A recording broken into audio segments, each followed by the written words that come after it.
If you're joyful by your own nature, you do not have to prove you're better than anyone else. You're fine the way you are.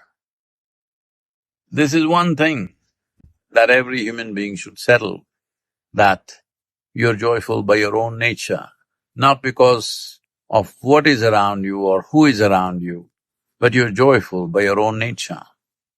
You will notice the moment you're joyful by your own nature, suddenly your body, your brains, your everything works well. And above all, the stress of existence is gone from you. There is a certain relaxation and an opening within you which unfolds your genius in many different ways. And above all, you have no pressure and you have no peer pressure, you have no FOMO because you're joyful, you don't think you're missing anything. Only miserable people can have the fear of missing something. Here I'm driving a car which is nearly 50 years old.